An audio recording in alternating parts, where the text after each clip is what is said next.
సంఘటితంగా సమైక్యంగా ఆదివాసీ సమస్యలు పరిష్కరించుకోవాలి. ఆదివాసీ దళిత హక్కుల పోరాట సమితి రాష్ట్ర వ్యవస్థాపక అధ్యక్షులు కురసంగ వేణు మాట్లాడుతూ, రామగుండం వెలుగులకు ఎదురుగా ఉన్న న్యూ పోరాటపల్లి గ్రామంలో ఆదివాసీ పీవీటీసీ తోటి కులవర్మన్య వారిగా పిలువబడుతున్న ఆదివాసీ ప్రజల సమస్యలను ప్రభుత్వం వెంటనే పరిష్కరించాలని కోరారు. ఈ సందర్భంగా మాట్లాడుతూ, ఈ విడత పంపిణీలోనే రేషన్ కార్డులు, ఏఏవై, అంత్యోదయ కార్డులను వెంటనే ప్రభుత్వం మంజూరు చేయాలని, ఇండ్లు లేని నిరుపేదలకు ఇంటి నిర్మాణ స్థలాలు, ఇల్లు కట్టించి ఇవ్వాలని, కేంద్రం రాష్ట్రంపై, రాష్ట్ర కేంద్రంపై నెట్టుకోకుండా ముఖ్యంగా పీవీటీసీలను గుర్తించి ఆదివాసీ తోటి ఉన్నవారి ప్రజల సమస్యలను పరిష్కరించే దిశగా నడవాలని ఈ సందర్భంగా ఈ ప్రభుత్వాన్ని కోరారు. ఆదివాసీ తోటి పీవీటీసీ జాతి సమస్యలు పరిష్కరించాలి. ఇక్కడ నివసిస్తున్న ఎస్టీల సమస్యలు పరిష్కరించాలి. పెద్దపల్లి జిల్లాలో ఒక ఉమ్మడిగా ఉన్న ఏకైక గ్రామం ఏదయ్యా అంటే న్యూ పోరట్పల్లి గ్రామం. ఈ గ్రామంలో న్యూ పోరట్పల్లి పేరే తప్ప ఈ గూడానికి ఒక పేరు లేదు. అటుపక్క నివసిస్తున్న మన్యవారే కావచ్చు, కొలాం కావచ్చు, వాళ్ళకు కూడా ఒక గూడెంకు పేరు లేదు.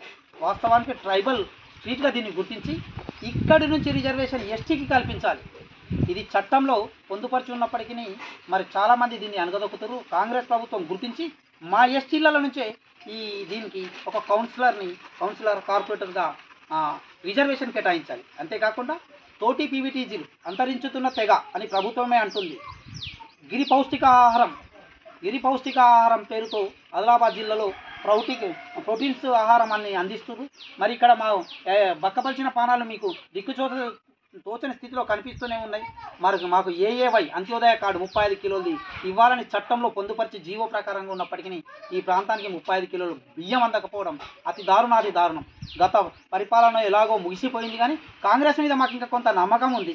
ఖచ్చితంగా 35 కిలోల బియ్యం ఈ రేషన్ కార్డులలోనే పంపిణీ చేయాలి. అంతేకాకుండా ఇక్కడ కులాంతర వివాహాలు కావచ్చు, నిరుద్యోగ యువత కావచ్చు, కొంత చట్టంలో అవగాహన కలిగి లోన్స్కు దరఖాస్తు చేసుకోవడం జరిగింది. లోన్స్ దరఖాస్తు చేసుకున్నప్పుడు వీళ్ళని మెరిపిస్తున్నారు, మురిపిస్తున్నారు, ఆ తర్వాత పథకాలనే మైమరిపిస్తున్నారట. మరి ఇది దారుణమైన పరిస్థితి. ఎవరైనా జెండా పట్టుకొని నాయకుడు వస్తే పాపం జై జెండాలు కొట్టుకుంటూ దేవుళ్ళని సైతం పోయి ఊరేగించడం జరుగుతుంది. మరి ఇక్కడ గిరి పౌష్టికాహారం అందించాలి, రేషన్ కార్డులు ఇవ్వాలి, ప్రతి నిరుపేద కుటుంబానికి ఇండ్లైతే ఖచ్చితంగా అందించాలి. చట్టంలో ఉన్నాయన్నీ ఖచ్చితంగా పొందుపరచాలి. దాన్నే ఉద్దేశించి ఈ జాతిని ఉద్దేశించి కూడా ఇంకో మాట చెప్తున్నాం.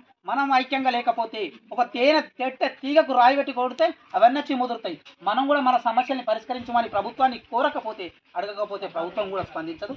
మీరు ముఖ్యంగా ఈ గ్రామంలో, ఈ జిల్లాలో నివసించే అటు గోదావరి కనిలో ఉన్న వాళ్ళు కావచ్చు, మల్కాపూర్ ఏదో ఊర్లో, అటుపోతే పెద్దపల్లి డిస్టిక్లోని ధర్నారం అక్కడి విలేజ్ ఇక్కడ ట్రైబల్స్ అంతా కలిసి ఒక ఐక్య వేదిక లాంటి ఒక మంచి కమిట్మెంట్ చేసి ఉంటే బాగుండేది. నేను పెద్దమది చంద్రయ్యని కూడా అభినందించాలనుకున్న, పాపం వారు లేకుండా వెళ్ళారు.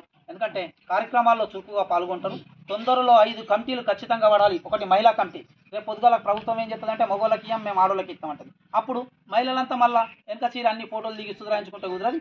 మహిళా కమిటీ ఒకటి ఉండాలి. మాతృమూర్తి అమ్మ లేకపోతే మనం ఉండం కనుక.